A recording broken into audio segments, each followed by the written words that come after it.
Luna Acosta. Mabel. Cute na kayo si Mami Bata.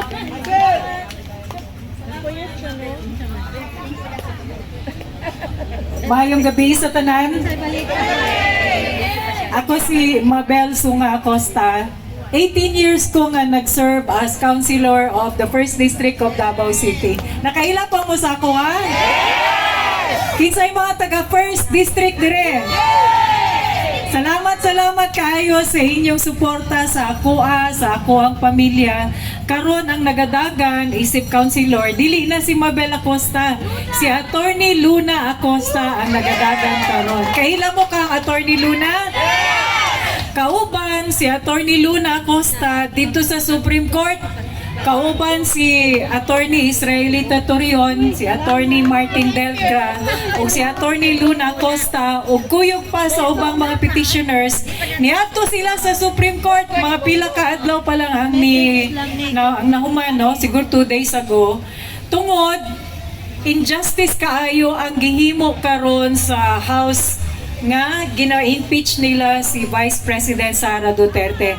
Mao nang nag-file og petition sila Attorney Delgra, Attorney Acosta ug si Attorney Torion para ihunong sa Supreme Court i-question ang constitutionality. Tungod wala nasubay sa proseso, sakto nga proseso kani tanan nga gihimo nila na mga impeachment process. Kabalo naman ta ang mga vloggers karon ng mga Duterte, mo'y nagadepensa kay Vice President Sara karon. Pero unsa ilang ginahimo sa mga vloggers nga Duterte? Ila na hinuon gipang haras, gipang tawag didto para i-question ang ilahang mga motibo nga kuno funded by narco politics and funded by other personalities, when in fact dili ni sila mga bayaran ng mga vloggers, mga professionals ni sila, naa sila tarong na trabaho, pero tungod kabalo sila nga dakong injustice ang ginahimo sa Marcos administration sa mga Duterte, nagpadayag sila sa ilang mga sentimento pinaagi sa social media. Karon ang mga congressman nakapag-giveaway suggestion nga i-tax ang mga vloggers o i-regulate ang mga vloggers. Dili man na pwede. Ngano?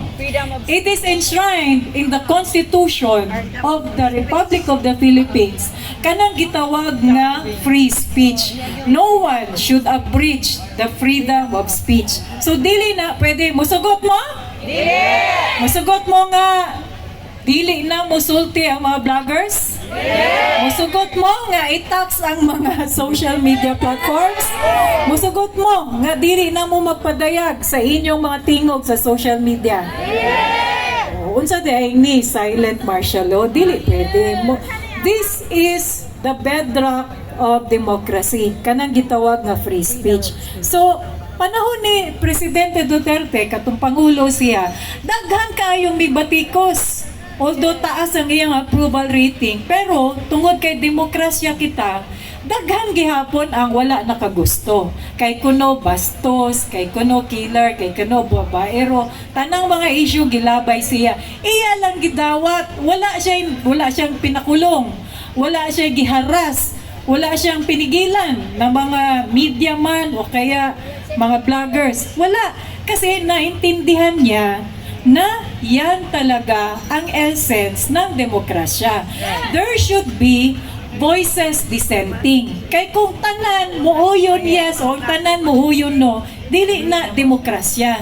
So ang demokrasya, lain-laing tingog. Pero ang hinungdan o ang purpose, one purpose, development for the Philippines. Security for the people. Development and progress for everybody. Dili kay gamay lang nga tao ang nakapahimulos, no? Ayuda. Pinili man lang ng ayuda, tama? Nakadawat ba mo gayuda? Kung makadawat mo gayuda, abay gamitin nyo. Kasi pera ng bayan yan. Pera ng taxpayers yan. Atin yan. Pera yan ng tao. Kaban ng bayan galing yang ayuda. Pero, Hindi iyan dapat ginagamit sa pamulitika. Kasi hindi naman yan personal na pera ng mga kandidato. Tama? So, please lang, atong sultian ang atong masilinga. Iboto kung kinsa gyud ang tinud-aray nga nagserbisyo para sa katawhan. Okay? Ako, nag-serve ko as 18 years councilor of Davao City. Number 1, gyud ko perme sa inyong balota. Number 1, gyud perme ang resulta. Salamat kayo kaninyong tanan. O hinutunta nga, ang suporta ngayong gahatag sa kuha, o ang serbisyo nga akong gibalos, makitan gihapon ninyo kang Attorney Luna Acosta. So puhon, pag-abot og Mayo 12, ayaw kalimti si Attorney Luna Acosta. O syempre, pag-abot sa panahon, mahumaning mga kagubot, atong butuhan si Vice President Sara Duterte, isip Presidente sa Republika sa Pilipinas. Kana nga klase nga serbisyo ang atong kinahanglan diri sa atong syudad sa Davao, Island of Mindanao, tibuok Pilipinas. That kind of service. Panahon ni Inday Sara Duterte, nagka-istorya man gyud mi, nagkatrabaho man gyud mi. Sa iyong panahon, maayo ang peace and public safety diri sa Davao. Daghan kayong nahitabo nga development diri. Sa iyang termino, nahurot tanan ang mga loans sa Davao City. Siya ra gyud ang nakahimo ni ana. Kay daghan naman mga mayor ang niagi, syempre muhulam ka tungod dili makaya kung Davao City funds lang ang gamiton for development projects, especially if it is a long-term development project, more than 5 years ang mudagan. So, sa panahon ni Inday Sara, marami siyang nagawa. At sa panahon ni Inday Sara, nahimong si insurgency free ang lungsod sa Davao. Okay ba na sa inyo? Wala pa ang NTF-ELCAC, nag-una na ang lungsod sa Davao sa anti-insurgency. Whole of city approach. Wala pa ng whole of nation approach, wala pa ng NTF-ELCAC. Naanay Davao 911, Davao City Peace 911. Dito sa Pakibato ni adto ang tanang ahensya sa gobyerno sa lungsod sa Davao to give the basic services to those who did not get it during the time nga gubot kaayo ang Pakibato. Mo nang na-sustain gyud ang development, na-sustain gyud ang peace and public safety sa Davao. The hinterlands, giatuan na ni Mayor Sara, gidala tanan ang mga serbisyo para ipakita gyud sa mga taga dito, especially sa mga taga Pakibato o uban pang lagyo nga lugar, nga wala ni talikod ang city government sa ilahang basic services. So, sayang kayo ang serbisyo ni Inday Sara Duterte. Murag walay bili sa mata sa Marcos administration. Makadaog ba di ay si Marcos kung wala gitabangan ni Inday Sara? Wala. Ni suporta ba di ay ang mga taga Davao City kung wala gihangyo ni Inday Sara nga suportahan si BBM? Wala, di ba? Karon nabudol, nabudol mga kaigsuunan ang atong VP Inday Sara tungod nagtuo siya nga development gyud ang gusto ni BBM. Pero pamulitika di ay ang gihimo. So sayang kaayo ang higayon nga gihatag sa Marcos administration. Kung nagtinarong lang unta si BBM sa public service, wala na politika. Okay pa unta ang unity hangtod karon. Pero naabay unity karon. Giunsa man nila si Inday Sara, pakoy na-meet diya sa likod, mga taga-Japan sila, taga-other places of Mindanao, mga taga-Panabo, na pudiya, mga taga-City High, na pudiya, dagan kayo nanguhit sa kuha, no? Nalipay sila nga, nakita-kita dire.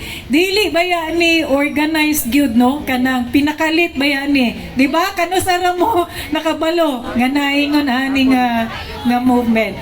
Naabay nang hatag og ayuda dire? Naabay naghatag kwarta, pamasahe, pagkaon. O wala, di ba? Kinitanan, private initiative nato na magtapok-tapok. Walay ayuda-ayuda diri pero nagtapok tang tanan para ipakita ang atong suporta kay Vice President Sara Duterte. Dili angay i-impeach si Sara Duterte because there is no ground for impeachment. There is no betrayal of trust, no?